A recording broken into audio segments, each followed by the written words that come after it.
প্রত্যেক কঠিন পরিস্থিতিতে এই নামই আছে যা আমাদের উপায় দিয়ে থাকে। ব্যক্তি যান, ভগবানের পুজো করেন, আরাধনা করেন, ব্রত পালন করেন, মন্দিরে যান, পুজো পাঠ করেন, ভগবানকে জাগিয়ে তোলেন। আর তারপর শুরু হয় সমস্ত প্রশ্ন। হে ভগবান, আমার সাথে এরকম কেন হচ্ছে? কেন আমারই জীবনে এত দুঃখ আছে? আমি কিভাবে এর সম্মুখীন হব? আমাকে কেন এত কষ্ট ভোগ করতে হচ্ছে? হে ভগবান, আমি কি করব? আমাকে সাহায্য করুন, কোনো রাস্তা দেখান।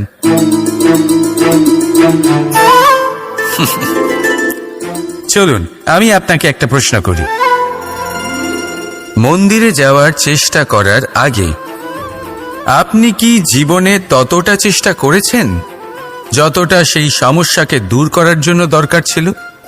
দ্বিতীয় প্রশ্ন, ভগবানকে জাগানোর পূর্বে আপনি কি নিজেকে জাগিয়ে তুলেছেন? আপনি কি আলস্য ত্যাগ করেছেন? তৃতীয় প্রশ্ন, ভগবানকে জিজ্ঞাসা করার আগে আপনি কি নিজেকে জিজ্ঞাসা করেছেন যে আমি কেন এত অসফল হচ্ছি? যদি না করে থাকেন তাহলে সবার আগে এটা করুন। আপনি সমস্ত প্রশ্নের উত্তর পাবেন, সমস্ত বিপদের পরিত্রাণ পাবেন। অন্য কোথাও নয়, নিজের ভেতরে তাকিয়ে দেখুন। চেষ্টা করুন নিজেকে জাগিয়ে তোলার। আপনি সফল অবশ্যই হবেন, কারণ এই পরমাত্মা, ওই পরমেশ্বর, ওই পরব্রহ্ম আপনার মধ্যেই তো আছে। রাধা রাধা।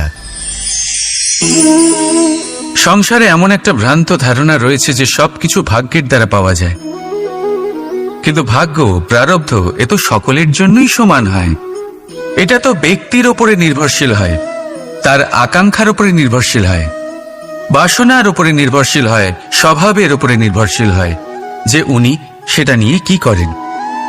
দেখুন, এই প্রসাদ কিন্তু সকলকেই দেওয়া হয়, কিন্তু তা গ্রহণ করবেন কিভাবে সেটা ব্যক্তির উপরে নির্ভর করে।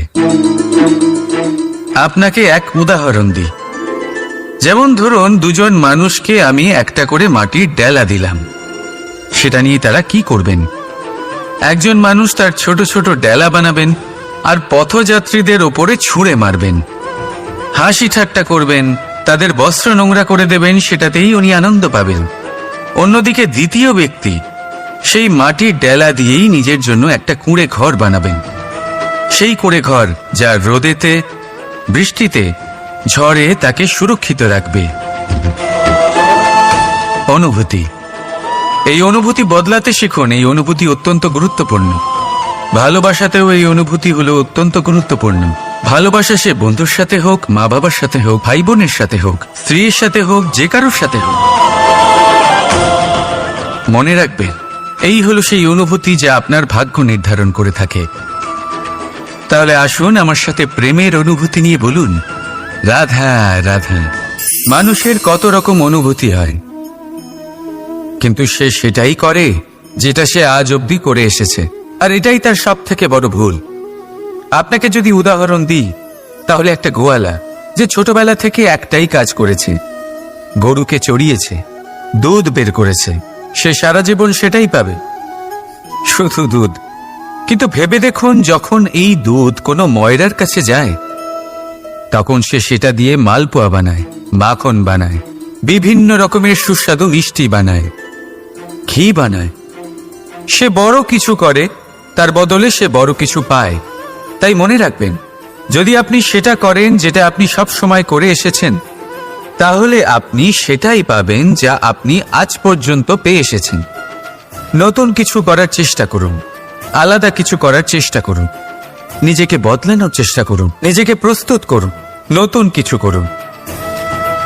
তাই মনে রাখবেন, যদি আপনি এমন কিছু করেন যা এর আগে কেউ কখনো করেনি, তাহলে আপনি এমন কিছু পাবেন যা এর আগে কেউ কখনো পায়নি। তাই নতুন উপায়, নতুন চেষ্টার দ্বারা নতুন কর্মের পালন করুন। নতুন চিন্তা নিজের ভেতরে জাগ্রত করুন, কারণ এই চিন্তাই সত্য হয়ে আপনার জীবনে আসবে। রাধা রাধা। সমুদ্র মন্থন, আমরা সবাই জানি এ কিভাবে হয়েছিল। এই মন্থন থেকে কি কি পাওয়া গেছিল? অসংখ্য রত্ন পাওয়া গেছিল, বিষ পাওয়া গেছিল, অমৃত পাওয়া গেছিল। ঠিক সেইভাবেই আমাদের ভেতরেও একটা বিশাল সমুদ্র রয়েছে, যাকে আমরা নাম দিয়েছি মন। যদি এই মনের মন্থন করা হয়, তাহলে এই মন থেকে বিষও বেরোতে পারে আর অমৃতও বেরোতে পারে। তাই মনে রাখবেন, আপনার যে জিহ্বা রয়েছে তা বিষও নির্গত করতে পারে, আবার অমৃত, খারাপ কিছুও করতে পারে, যদিও আপনার মনস্কামনা খারাপ নাও হয়। তাই সবসময় যখন আপনার মুখ থেকে শব্দ উচ্চারণ করবেন, এই মনের মন্থন করে তা করুন। আর আমার সাথে ভালোবেসে বলুন, রাধা রাধা। আপনি কি কখনো শুনেছেন হরিণ সিংহের থেকে পালানোর বদলে তার সাথে লড়াই করেছে? হরিণ সিংহকে আক্রমণ করেছে, কখনো শুনেছেন? কখনো না। কিন্তু এরকম হতেই পারে, এরকম হয়েই থাকে। আর এটা তখনই হয় যখন হরিণের শাবক বিপদে পড়ে। যখন তার সিংহের কবলে পড়ার ভয় থাকে, তখন হরিণীও এসে সিংহের সাথে লড়াই করতে থাকে। কারণ সে একজন মা, আর মা তার সন্তানের জন্য সবকিছু করতে পারে। এ হলো মায়ের স্নেহ, যেটা যত নরম হতে পারে ঠিক ততটাই কঠোরও হতে পারে। আর তার সন্তানের মঙ্গলের জন্য সে ক্রোধের সমস্ত সীমা পার করে তার সন্তানকে রক্ষা করেই ছাড়বে। আর সেই জন্যই তো মাকে সন্তানের জীবনে সব থেকে বড় ঢাল বলা হয়। এই মাকে আমার শত কোটি প্রণাম। রাধা রাধা। একে চিনতে পারলেন? একে কুঠার বলা হয়। আপনারা জীবনে কোথাও না কোথাও কোনো না কোনো রূপে এটা দেখেই থাকবেন। একটা ব্যাপার নিশ্চিত, এই কুঠার ছাড়া কোনো বৃক্ষকে কাটতে পারা সরল নয়।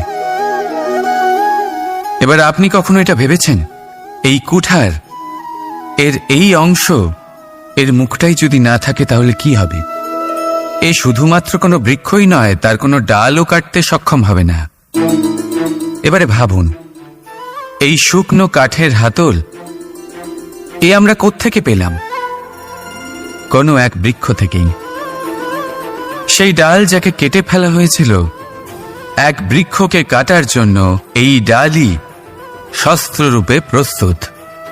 আমাদের জীবনে আমাদের প্রিয়জন, আমাদের আপনজন যখন সময় কখনো কখনো তাদের সঙ্গ না দেয়, যদি তারা দৈন্য দশায় থাকেন, তাহলে তাদের সঙ্গ কখনো ছাড়বেন না। ওনাদের প্রয়োজন শুধুমাত্র মনোবল, তা তাদের দিন। তাদের সাহায্য করা আপনার কর্তব্য। হয়তো তাদের সাথে থেকে আপনার কোনো লাভ হবে না, কিন্তু তাদের দূরে থাকাতে আপনার ক্ষতি অবশ্যই হতে পারে। সর্বদা সাহায্য করুন। সঠিক সময় আসলে তা আপনার সহায়ক অবশ্যই হবে। রাধা রাধা। আমাদের মধ্যে বেশিরভাগ মানুষেরই এই অভিযোগ থাকে যে মানুষ তখনই আমাদের স্মরণ করেন যখন সেই সময় আসে যখন আমাদেরকে প্রয়োজন হয়, যখন কোনো কাজ থাকে। যখনই এই সময় পেরিয়ে যায়, তাদের কার্যসিদ্ধি হয়ে যায়, তারা আমাদের থেকে দূরে চলে যান, ভুলে যান আমাদের। এবার এই বিষয়ে ভেবে খারাপ অবশ্যই লাগে। এই পরিস্থিতিকেই অন্য এক দৃষ্টিভঙ্গি দিয়ে দেখার চেষ্টা করুন। মনে রাখবেন, মানুষ প্রদীপের সন্ধান তখনই করেন যখন তার জীবনে অন্ধকার থাকে। আপনি প্রসন্ন হয়ে উঠুন, কারণ আপনার কাছে সেই সুযোগ আছে যে কারোর জীবনে প্রকাশের কিরণ আনতে পারছেন, কাউকে সঠিক পথ দেখাতে পারছেন, কারোর সহযোগিতা করতে পারছেন, এই পুণ্য অর্জন করতে পারছেন। কারোর থেকে কোনো আশা রাখার দরকার নেই। যার আপনাকে যতটা প্রয়োজন তাকে ততটাই সাহায্য করুন, ততটাই সবাইকে প্রেম বিতরণ করুন। আর এই প্রেমের ভাব নিয়েই আমার সাথে বলুন, রাধা রাধা।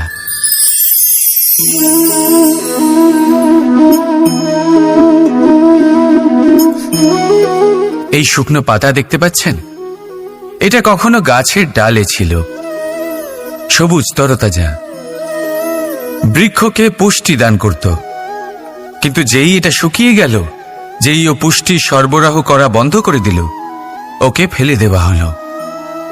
এবার আপনি বলবেন, এটাই তো হলো সত্যি, এটাই তো হলো সংসারের তিক্ত সত্যি। এই সংসার ততক্ষণ পর্যন্তই আপনাকে নিজের সাথে রাখবে যতক্ষণ আপনি নিজেকে উপযুক্ত বানিয়ে রাখতে পারবেন। আমি এটা বলবো না যে এটা হলো মিথ্যে, কিন্তু এটা অবশ্যই বলবো যে এটা সম্পূর্ণ সত্যি নয়। সম্পূর্ণ সত্যি হলো এটাই যে যদি আপনি চান তাহলে চিরকালের জন্য সংসারকে পুষ্টি দান করতে পারেন, আর চিরকালের জন্য সংসার আপনাকে নিজের সঙ্গে রাখতে পারে। কিভাবে? এই শুকনো পাতার উদাহরণই আপনাকে দিচ্ছি। এই শুকনো পাতা প্রথমে টুকরো হবে, তারপরে বৃষ্টির জলের সাথে গলে যাবে, তারপর সার হবে, তারপর সেই বৃক্ষের গোড়াতেই সমাহিত হবে, একটা নতুন অঙ্কুরকে একটা নতুন জীবন দেবে। তাহলে আপনি ভাবুন, আপনি নিজের জীবনের সাথে কি করতে চান? যদি কখনো আপনি পড়ে যান, অসফল হয়ে থাকেন, তাহলে আপনি কি এই উৎসাহ হারিয়ে ফেলবেন, নাকি আবার উঠে দাঁড়াবেন আর আবার এক নতুন সংসারের রচনা করবেন? সিদ্ধান্ত আপনার। রাধা রাধা। সকলে বলেন এবং আমিও বলি যে মানুষ যেমন সঙ্গে মেলামেশা করেন সেরকমই তার স্বভাব হয়ে যায়। এ হলো সত্য, কিন্তু এটা হলো অর্ধ সত্য। হ্যাঁ, বৃষ্টির ফোঁটা যখন সাপের মুখে যায় তখন তা বিষে পরিণত হয়, তাই যখন ঝিনুকের মধ্যে যায় তখন তা মুক্ততে পরিণত হয়। কিন্তু কোনো ব্যক্তির স্বভাব এ হলো অত্যন্ত গুরুত্বপূর্ণ। কোনো এক ফুলের কথা ভাবুন, সেই ফুলের সাথে জড়িত সেই কাঁটাগুলোর কথা ভাবুন। সহস্র বছর ধরে সেই কাঁটা ফুলের সাথেই লেগে রয়েছে, কিন্তু আজও সেই বিধেই যায়, সেই যন্ত্রণাই দেয়, সুবাস ছড়ায় না। কেন? কারণ বিধে যাওয়া কাঁটার স্বভাব হয়। এটা বোঝেনি। সর্বপ্রথম নিজের মনের ভাবকে বদলাতে শিখুন, তারপরই আপনার সঙ্গের প্রভাব পাল্টাতে পারে। আর যদি আপনি এরকম করেন তাহলে আপনার জগৎ প্রশান্তিতে ভরে যাবে। তাহলে আসুন আমার সাথে ভালোবেসে বলুন, রাধা রাধা। প্রতিজ্ঞা ছোট একটা শব্দ, কিন্তু এর মধ্যে শক্তি অনেক থাকে। যে ব্যক্তি প্রতিজ্ঞা পালন করেন তাতে অটল থাকেন, সংসার তাকে সম্মান করে। আর যে ব্যক্তি এটা করতে পারেন না তিনি বদনামের ভাগীদার হয়ে যান। এবার এটা আমরা সবাই জানি, কিন্তু দেখুন, এই প্রতিজ্ঞার পালন কি যে কোনো পরিস্থিতিতে, সেই যাই হোক না কেন, করা উচিত? অর্থাৎ সংসার এদিক থেকে ওদিক হয়ে যাক, কিন্তু আমি আমার প্রতিজ্ঞায় অটল থাকব, এটা কি উচিত? এবার এটা আমরা বুঝবো একটা উদাহরণের দ্বারা। ধরুন আপনি আজ একটা প্রতিজ্ঞা নিলেন, বনের একটা সিংহকে আপনি রক্ষা করবেন। এ তো খুব ভালো কথা যে আপনি কারোর প্রাণ রক্ষা করবেন। আপনি শিকারীর হাত থেকে ওকে রক্ষা করবেন, ওকে বিপদের হাত থেকে রক্ষা করবেন। এতে প্রকৃতির ভারসাম্য বজায় থাকবে। কিন্তু যদি এই সিংহ নির্দোষদের ওপর আক্রমণ করে, তখনও কি এর প্রাণ রক্ষা করা উচিত হবে? তখনও কি নিজের প্রতিজ্ঞায় অটল থাকা উচিত হবে? না, কারণ তখন এটা পাপে পরিণত হবে। কোন রকম প্রতিজ্ঞা, কোন রকম প্রতিশ্রুতি যদি এই প্রকৃতির ধ্বংসতে সহায়ক হয়, যদি ভারসাম্য নষ্ট হয়, তাকে ওখানেই ভেঙে দেওয়া উচিত। আর এটা আপনাকে শিখতেই হবে, সময়ের সাথে আপনাকে বদলাতে হবেই। কারণ যিনি সময়ের সাথে বদলান না, সেই প্রকৃতি তার ব্যক্তিত্ব বদলে দেন। মনে রাখবেন, সেটাই হলো প্রতিজ্ঞা, সেটাই হলো প্রতিশ্রুতি যা এই সংসারের মঙ্গল করে। নয়তো সেটা হলো পাপ, যে পাপের শাস্তি প্রকৃতি আপনাকে অবশ্যই দেবে।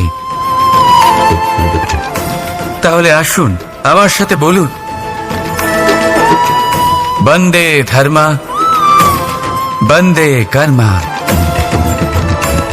রাধা রাধা। যথা রাজা তথা প্রজা, যথা বীজ তথা বৃক্ষ, যথা ভূমি তথা অঙ্কুর। কি সুন্দর শব্দ এগুলি! আর যতটাই সুন্দর ততটাই গভীর হলো তার অর্থ। যেমন রাজা হবেন, প্রজা তেমনই হবেন। যেমন ভূমি হবে, অঙ্কুরও তেমনই হবে। কখনো গভীরে গিয়ে এই কথার অর্থ বোঝার চেষ্টা করেছেন আপনি? রাজা এই শব্দের মূল হলো রজ। রজ কথার অর্থ হলো মাটি। অর্থাৎ রাজা হলেন তিনি যিনি মাটির সাথে যুক্ত। রাজা হলেন তিনি যিনি প্রজাদের সম্মান করবেন, তাদের যত্ন নেবেন, তাদের চোখে জল দেখলেই চিন্তিত হয়ে উঠবেন, তাদের অশ্রু মোছার জন্য সমস্ত সম্ভাব্য চেষ্টা করবেন, তাদের সুখী রাখার জন্য সমস্ত চেষ্টা করবেন। রাজা এরকম হয়। এবার এই সমস্ত গুণ যদি একজন রাজার মধ্যে না থাকে, তাহলে প্রজার মধ্যে অসন্তোষ দেখা যায়। আর এই অসন্তোষ বিদ্রোহের রূপ নেয়। আর এই বিদ্রোহ যে কোনো রূপেই হলো বিনাশকারী। তাহলে রাজার উচিত প্রজাদের রক্ষা করা, এবং প্রজাদেরও উচিত রাজার প্রতি বিশ্বাস রাখা, তার অনুকরণ করা। এই দুজন যখন এক হবেন, তখনই শাসন স্থির হবে, তখনই এই দেশ নিয়ন্ত্রণে থাকবে। যদি দুজনের মধ্যে কোনো একজন নিয়ন্ত্রণ হারান, তখন মহা বিনাশ অবশ্যই হবে। তাহলে রাজা নিজের কর্ম করবেন আর প্রজা নিজের ধর্ম পালন করবেন, আর আমার সাথে ভালোবেসে বলবেন রাধা রাধা। এই বৃক্ষ দেখতে পাচ্ছেন, বটবৃক্ষ। এই সংসারের সব থেকে বড় বৃক্ষের মধ্যে অন্যতম। কি না করে এই বৃক্ষ! অনেক বছর ধরে বেঁচে থাকে এই বৃক্ষ। এই বৃক্ষ সর্বদাই বাড়তে থাকে। কত পশু পাখিদের এই বৃক্ষ আশ্রয় প্রদান করে। পথ চলতি পথচারীদের এই বৃক্ষ ছায়া প্রদান করে, আশ্রয় প্রদান করে, বিশ্রাম করার জায়গা দেয়, শীতল ছায়া দেয়। বটবৃক্ষ সংসারের সব থেকে বড় বৃক্ষদের মধ্যে একটা বৃক্ষ। এই বৃক্ষের বীজ সর্ষে দানার থেকেও ছোট হয়, কিন্তু তা মাটির মধ্যে সমাহিত হয়ে যায়, নিজের খোলসকে ভেঙে প্রথমবার অঙ্কুরিত হয়। আর তারপরে আস্তে আস্তে আস্তে একটা ছোট্ট বীজ একটা বিশাল বটবৃক্ষে পরিণত হয়। জীবনে যদি সাফল্য পেতে চান, তাহলে এইভাবেই এগোতে হবে। ছোট ছোট পদক্ষেপের দ্বারা এই পথ চলা শুরু করতে হবে।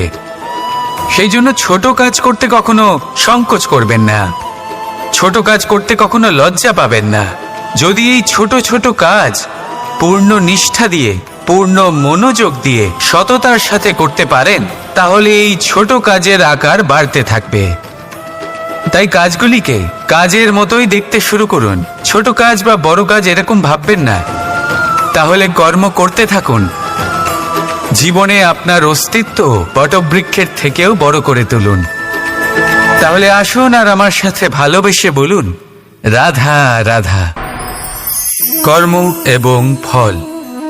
মানুষের স্বভাব হলো এটাই যে তিনি নিজের প্রত্যেক পরিশ্রমের প্রতিফল প্রার্থনা করেন। বেশিরভাগ সময় এই ফলাফলের চিন্তা করতে করতে, কল্পনা করতে করতে উনি কর্ম করতে থাকেন, যে আমি এই কাজটা করলে এই ফল পাবো। সেই সব কল্পনা করতে থাকেন যা না তার হাতে আছে, না আছে অধিকার, আর না আছে নিয়ন্ত্রণ। উনি শুধু নিজের কর্ম করতে পারেন। উনি কি ফল পাবেন তা তার হাতে কখনোই নেই। তাই আপনিও শুধুমাত্র কর্ম করতে থাকুন, ফলের চিন্তা করবেন না। মনে রাখবেন, শিকড় এবং শাখা যেভাবে একে অপরের সাথে জড়িয়ে, সেইভাবেই একে অপরের সাথে জড়িয়ে কর্ম এবং ফল। যেরকম কর্ম আপনি করবেন, সেরকম ফল আপনি অবশ্যই পাবেন। তাই এই ফলের আশায় কর্মের সময় কখনোই নষ্ট করবেন না, কারণ যে ব্যক্তি সময় নষ্ট করেন, সময় সেই ব্যক্তিকে অবশ্যই নষ্ট করে দেয়। কর্ম করুন নিঃস্বার্থভাবে, ফলের চিন্তা করবেন না, আর আমার সাথে ভালোবেসে বলুন রাধা রাধা। বরদান। অত্যন্ত বিচিত্র এক বিষয়, কিন্তু দেখতে গেলে এই বরদান কি না করতে পারে। এক দরিদ্রকে রাজা বানিয়ে দিতে পারে, একজন দুর্বলকে এই সংসারের সব থেকে শক্তিশালী ব্যক্তি বানিয়ে দিতে পারে। কিন্তু আমরা ভুলে যাই এক অত্যন্ত গুরুত্বপূর্ণ কথা। বরদান এই শব্দের শেষে দান লুকিয়ে রয়েছে। এই দান কথাটা অত্যন্ত গুরুত্বপূর্ণ। আমাদের মনে রাখা উচিত এই বরদান আমরা দানে পেয়েছি, আর তাই তার সম্মান করা উচিত, কখনোই অহংকার করা নয়। আর যে ব্যক্তি বরদান পেয়ে অহংকার করেন তার যা ক্ষতি হয় তা হলো এই বরদান তার থেকে কেড়ে নেওয়া হয়। বর অর্থাৎ শ্রেষ্ঠ, অর্থাৎ বরদানের অর্থ হলো একটা শ্রেষ্ঠ দান, এবং তার ব্যবহার যদি আপনি কারোর ক্ষতি করার জন্য করেন তাহলে ক্ষতি শুধুই আপনার হবে। তাহলে এই বরদানের সম্মান করুন, উচিত পথে চলুন, আর উচিত উদ্দেশ্য নিয়ে এর ব্যবহার করুন, সব কিছু ভালোই হবে। তাহলে আসুন আর আমার সাথে ভালোবেসে বলুন, রাধা রাধা। মৌনতা। দেখতে গেলে সংসারের সব থেকে শক্তিশালী অস্ত্র হলো এই মৌনতা। আর দেখতে গেলে আমাদের এই অস্ত্রই কখনো কখনো আমাদেরই ওপর আক্রমণ করে বসে। কিভাবে? অনেক সময় আমরা আপনদের দেখে, তাদের অনুচিত কার্যকলাপ দেখে, অনুচিত কথা শুনে চুপ করে থাকি, ভেবে নিয়ে আমরা যেন কোনোভাবে তাদের আঘাত না করে ফেলি, দুঃখ না দিই, ক্রুদ্ধ না করে ফেলি, ভেবে নিয়ে এই সমস্যা এড়িয়ে যাবে। কিন্তু এইখানেই আরম্ভ হয় সব থেকে বড় সমস্যার। আমরা কিছুই বলি না এটা ভেবে উনি আমার আপনজন, আর সেই ব্যক্তি ভাবেন যে কিছুই বলেন না সেই আমার আপনজন। যদি আপনি সত্যি কাউকে আপনজন মনে করেন তাহলে তাকে বাধা দিতে শিখুন, তার অনুচিত কাজে, তার অনুচিত কথায় তাকে বাধা দিতে শিখুন। তক্ষুনি ওনাকে বোঝান যে উনি কি ভুল করছেন, ওনাকে বোঝান, ওনাকে সঠিক পথ দেখান, সেই পথে ওনাকে চালিত করুন। এটাই হলো আপন ভাবা। আর তার জন্য মৌন থাকা নয়, দরকার গর্জন করা। অনেক সময় অনুচিত কর্মের পথে চলতে গিয়ে কিছু মানুষ এমন ঘুমিয়ে পড়েন যে ওনাদের জাগানোর জন্য মধুর সঙ্গীত নয়, রৌদ্র হুঙ্কারের প্রয়োজন হয়ে থাকে। তাই আপনজনদের জাগান, শ্রেষ্ঠ কর্মের পথে ওনাদের চালিত করুন, আর আমার সাথে ভালোবেসে বলুন, রাধা রাধা। মায়ের আরো দুটো মহান গুণ, সাহস আর সম্বল। সাহস এটা যে সে তার সন্তানের জন্য সব কিছু করতে পারে, আর সম্বল যে সে তার সন্তানকে কখনো ভেঙে পড়তে দেবে না। একবার ভেবে দেখুন, যখনই আপনি আহত হন চিৎকারের আগে মায়ের নাম কেন আসে? ভেবে দেখুন, যখন আপনার শক্তির প্রয়োজন পড়ে, সাহসের প্রয়োজন পড়ে, সামনের পথ আপনি দেখতে পাচ্ছেন যা অত্যন্ত কঠিন মনে হচ্ছে, তখন মুখ থেকে মায়ের নামই কেন বেরোয়? কারণ মা আমাদের সাহস যোগায়, মাই আমাদের ভরসাও যোগায়। মা জানেন কি করে আমাদের আঙুল ধরে আমাদের হাঁটতে শেখাতে হবে। মা এটাও জানে যে কিভাবে কান ধরে আমাদের সঠিক পথে নিয়ে আসতে হবে। এই রকম সাহসী মায়েদের আমার শত কোটি প্রণাম। রাধা রাধা। বসন্ত ঋতু এলেই খাঁচায় বন্দি পাওয়া যায়। কেন হয় এরকম? কখনো ভেবেছেন? কারণ কোকিল নিজের ভাষা বলে, আর টিয়া বলে অন্যের শেখানো বুলি। যারা নিজের ভাবনায় দৃঢ় থাকেন, নিজের আত্মার কথা শোনেন, সেটাই করেন আর সেটাই বলেন, তারা এই সংসারে স্বাধীন থাকেন। আর যারা অন্যের বুলি বলেন, আত্মমন্থন না করে, তারা বন্দী হয়ে থাকেন, কখনো খাঁচায় আর কখনো ধারণায়। তাহলে কি হতে চান আপনি? কোকিল নাকি টিয়া? নির্ণয় আপনার। রাধা রাধা। সমস্ত সম্পর্কের ভিত হলো অটুট বিশ্বাস। এখন প্রশ্ন এই যে বিশ্বাস কাকে করা যায়? এটা বুঝতে গেলে আপনাকে আগে বুঝতে হবে যে যাই হয়, যদি আপনি তার সাথে বিশ্বাসের বন্ধনে জড়ান, যে আপনার জীবনের এই 3টি সুতো জানেন, বোঝেন। প্রথম, আপনার হাসির পেছনে লুকোনো আপনার কষ্ট। দ্বিতীয়, আপনার ক্রোধের পেছনে লুকোনো আপনার প্রেম। আর তৃতীয়, আপনার মৌনতার আড়ালে লুকোনো আপনার শব্দের আগ্নেয়গিরি, আপনার অসহায়তা। যে ব্যক্তি আপনার জীবনের এই 3টি সুতো, এই 3টি কথা জানেন, যদি তার সাথে আপনি বিশ্বাসের বন্ধনে জড়ান, তার সাহায্যে জীবনের বড় বড় বাধা অতিক্রম করতে পারবেন। রাধা রাধা। উড়তে কে না ভালোবাসে? সাফল্যের মহা আকাশে গমন করতে কে না চায়? সবাই চায়। সবাই চায় যে এই সংসারে তাদের নাম, তাদের পরিচয় সব থেকে ওপরে থাকবে, যে তাদের নাম ইতিহাসে স্মরণীয় হয়ে থাকবে। কিন্তু সবার নাম ইতিহাসে লেখা হয় না। কিছু মানুষ নাম অর্জন করেও অনামী রয়ে যান। কেন?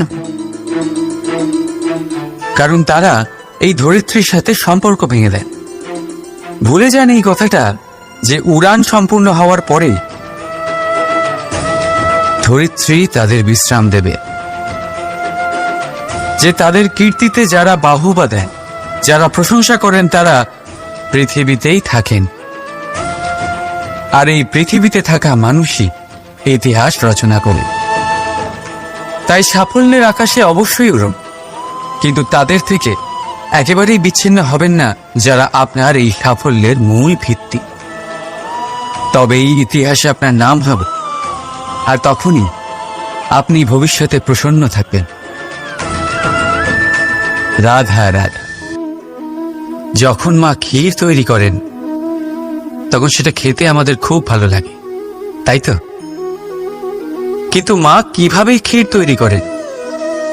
প্রথমে উনি ভাত আর দুধের আয়োজন করেন, তারপর মিষ্টির আয়োজন করেন, তারপর উনি আগুনের আঁচে ওটাকে রাঁধেন। সহজ, তাই না?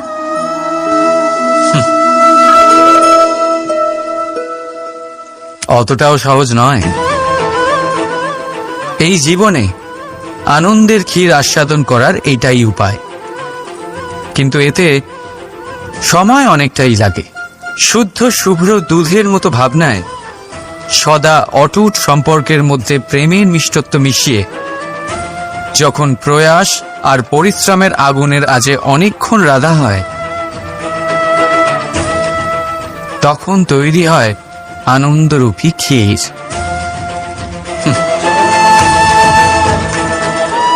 তাই মনে রাখবেন, ভাবনার বিশুদ্ধতা, প্রেমের মিষ্টত্ব আর আত্মার প্রয়াস, এই 3টি মেশালে তবেই জীবনে আনন্দ লাভ করবেন। রাধা রাধা। ভগবান। প্রত্যেক কঠিন পরিস্থিতিতে এই নামই আছে যা আমাদের উপায় দিয়ে থাকে।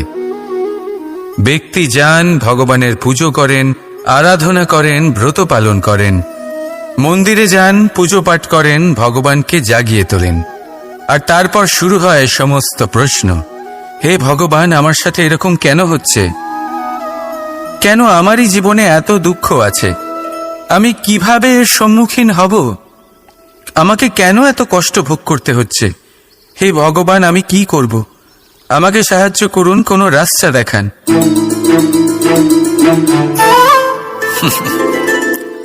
চলুন আমি আপনাকে একটা প্রশ্ন করি। মন্দিরে যাওয়ার চেষ্টা করার আগে আপনি কি জীবনে ততটা চেষ্টা করেছেন যতটা সেই সমস্যাকে দূর করার জন্য দরকার ছিল? দ্বিতীয় প্রশ্ন, ভগবানকে জাগানোর পূর্বে আপনি কি নিজেকে জাগিয়ে তুলেছেন? আপনি কি আলস্য ত্যাগ করেছেন? তৃতীয় প্রশ্ন, ভগবানকে জিজ্ঞাসা করার আগে আপনি কি নিজেকে জিজ্ঞাসা করেছেন যে আমি কেন এত অসফল হচ্ছি? যদি না করে থাকেন তাহলে সবার আগে এটা করুন। আপনি সমস্ত প্রশ্নের উত্তর পাবেন, সমস্ত বিপদের পরিত্রাণ পাবেন। অন্য কোথাও নয়, নিজের ভেতরে তাকিয়ে দেখুন। চেষ্টা করুন নিজেকে জাগিয়ে তোলার। আপনি সফল অবশ্যই হবেন, কারণ এই পরমাত্মা, ওই পরমেশ্বর, ওই পরব্রহ্ম আপনার মধ্যেই তো আছে। রাধা রাধা।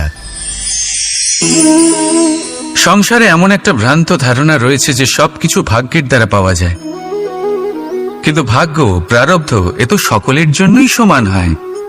এটা তো ব্যক্তির ওপরে নির্ভরশীল হয়, তার আকাঙ্ক্ষার উপরে নির্ভরশীল হয়, বাসনার উপরে নির্ভরশীল হয়, স্বভাবের উপরে নির্ভরশীল হয় যে উনি সেটা নিয়ে কি করেন।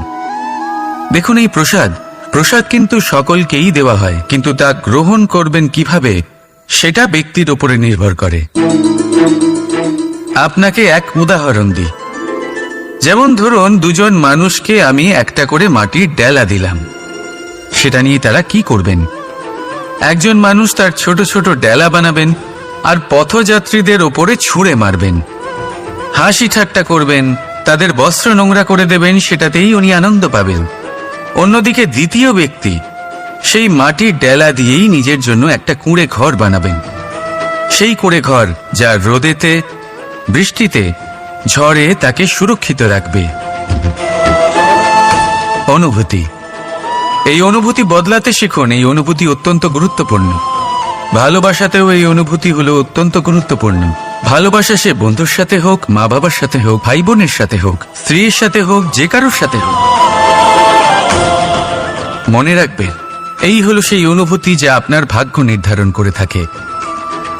তাহলে আসুন আমার সাথে প্রেমের অনুভূতি নিয়ে বলুন, রাধা রাধা।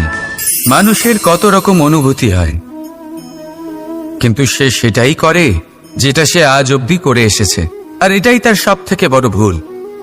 আপনাকে যদি উদাহরণ দিই, তাহলে একটা গোয়ালা যে ছোটবেলা থেকে একটাই কাজ করেছে, গরুকে চড়িয়েছে, দুধ বের করেছে, সে সারা জীবন সেটাই পাবে, শুধু দুধ। কিন্তু ভেবে দেখুন, যখন এই দুধ কোনো ময়রার কাছে যায়, তখন সে সেটা দিয়ে মালপোয়া বানায়, মাখন বানায়, বিভিন্ন রকমের সুস্বাদু মিষ্টি বানায়, ঘি বানায়। সে বড় কিছু করে, তার বদলে সে বড় কিছু পায়। তাই মনে রাখবেন, যদি আপনি সেটা করেন যেটা আপনি সব সময় করে এসেছেন, তাহলে আপনি সেটাই পাবেন যা আপনি আজ পর্যন্ত পেয়ে এসেছেন। নতুন কিছু করার চেষ্টা করুন, আলাদা কিছু করার চেষ্টা করুন, নিজেকে বদলানোর চেষ্টা করুন, নিজেকে প্রস্তুত করুন, নতুন কিছু করুন। তাই মনে রাখবেন, যদি আপনি এমন কিছু করেন যা এর আগে কেউ কখনো করেনি, তাহলে আপনি এমন কিছু পাবেন যা এর আগে কেউ কখনো পায়নি। তাই নতুন উপায়, নতুন চেষ্টার দ্বারা নতুন কর্মের পালন করুন। নতুন চিন্তা নিজের ভেতরে জাগ্রত করুন, কারণ এই চিন্তাই সত্য হয়ে আপনার জীবনে আসবে। রাধা রাধা। সমুদ্র মন্থন, আমরা সবাই জানি এ কিভাবে হয়েছিল। এই মন্থন থেকে কি কি পাওয়া গেছিল? অসংখ্য রত্ন পাওয়া গেছিল, বিষ পাওয়া গেছিল, অমৃত পাওয়া গেছিল। ঠিক সেইভাবেই আমাদের ভেতরেও একটা বিশাল সমুদ্র রয়েছে, যাকে আমরা নাম দিয়েছি মন। যদি এই মনের মন্থন করা হয়, তাহলে এই মন থেকে বিষও বেরোতে পারে আর অমৃতও বেরোতে পারে। তাই মনে রাখবেন, আপনার যে জিহ্বা রয়েছে তা বিষও নির্গত করতে পারে, আবার অমৃত। খারাপ কিছুও করতে পারে, যদিও আপনার মনস্কামনা খারাপ নাও হয়। তাই সবসময় যখন আপনার মুখ থেকে শব্দ উচ্চারণ করবেন, এই মনের মন্থন করে তা করুন। আর আমার সাথে ভালোবেসে বলুন, রাধা রাধা। আপনি কি কখনো শুনেছেন, খুনি হয় যখন হরিণের শাবক বিপদে পড়ে? যখন তার সিংহের কবলে পড়ার ভয় থাকে, তখন হরিণীও এসে সিংহের সাথে লড়াই করতে থাকে, কারণ সে একজন মা, আর মা তার সন্তানের জন্য সবকিছু করতে পারে। এ হলো মায়ের স্নেহ, যেটা যত নরম হতে পারে ঠিক ততটাই কঠোরও হতে পারে। আর তার সন্তানের মঙ্গলের জন্য সে ক্রোধের সমস্ত সীমা পার করে তার সন্তানকে রক্ষা করেই ছাড়বে। আর সেই জন্যই তো মাকে সন্তানের জীবনে সব থেকে বড় ঢাল বলা হয়। এই মাকে আমার শত কোটি প্রণাম। রাধা রাধা। একে চিনতে পারলেন? একে কুঠার বলা হয়। আপনারা জীবনে কোথাও না কোথাও কোনো না কোনো রূপে এটা দেখেই থাকবেন। একটা ব্যাপার নিশ্চিত, এই কুঠার ছাড়া কোনো বৃক্ষকে কাটতে পারা সরল নয়। এবার আপনি কখনো এটা ভেবেছেন, এই কুঠার এর এই অংশ, এর মুখটাই যদি না থাকে তাহলে কি হবে? এ শুধুমাত্র কোনো বৃক্ষই নয়, তার কোনো ডালও কাটতে সক্ষম হবে না। এবারে ভাবুন, এই শুকনো কাঠের হাতল এ আমরা কোত্থেকে পেলাম? কোনো এক বৃক্ষ থেকেই। সেই ডাল যাকে কেটে ফেলা হয়েছিল, এক বৃক্ষকে কাটার জন্য এই ডালই শস্ত্ররূপে প্রস্তুত। আমাদের জীবনে আমাদের প্রিয়জন, আমাদের আপনজন যখন সময় কখনো কখনো তাদের সঙ্গ না দেয়, যদি তারা দৈন দশায় থাকেন, তাহলে তাদের সঙ্গ কখনো ছাড়বেন না। ওনাদের প্রয়োজন শুধুমাত্র মনোবল। তা তাদের দিন। তাদের সাহায্য করা আপনার কর্তব্য। হয়তো তাদের সাথে থেকে আপনার কোনো লাভ হবে না, কিন্তু তাদের দূরে থাকাতে আপনার ক্ষতি অবশ্যই হতে পারে। সর্বদা সাহায্য করুন। সঠিক সময় আসলে তা আপনার সহায়ক অবশ্যই হবে। রাধা রাধা। আমাদের মধ্যে বেশিরভাগ মানুষেরই এই অভিযোগ থাকে যে মানুষ তখনই আমাদের স্মরণ করেন যখন সেই সময় আসে যখন আমাদেরকে প্রয়োজন হয়, যখন কোনো কাজ থাকে। যখনই এই সময় পেরিয়ে যায়, তাদের কার্যসিদ্ধি হয়ে যায়, তারা আমাদের থেকে দূরে চলে যান, ভুলে যান আমাদের। এবার এই বিষয়ে ভেবে খারাপ অবশ্যই লাগে। এই পরিস্থিতিকেই অন্য এক দৃষ্টিভঙ্গি দিয়ে দেখার চেষ্টা করুন। মনে রাখবেন, মানুষ প্রদীপের সন্ধান তখনই করেন যখন তার জীবনে অন্ধকার থাকে। আপনি প্রসন্ন হয়ে উঠুন, কারণ আপনার কাছে সেই সুযোগ আছে যে কারোর জীবনে প্রকাশের কিরণ আনতে পারছেন, কাউকে সঠিক পথ দেখাতে পারছেন, কারোর সহযোগিতা করতে পারছেন, এই পুণ্য অর্জন করতে পারছেন। কারোর থেকে কোনো আশা রাখার দরকার নেই। যার আপনাকে যতটা প্রয়োজন তাকে ততটাই সাহায্য করুন, ততটাই সবাইকে প্রেম বিতরণ করুন। আর এই প্রেমের ভাব নিয়েই আমার সাথে বলুন, রাধা রাধা।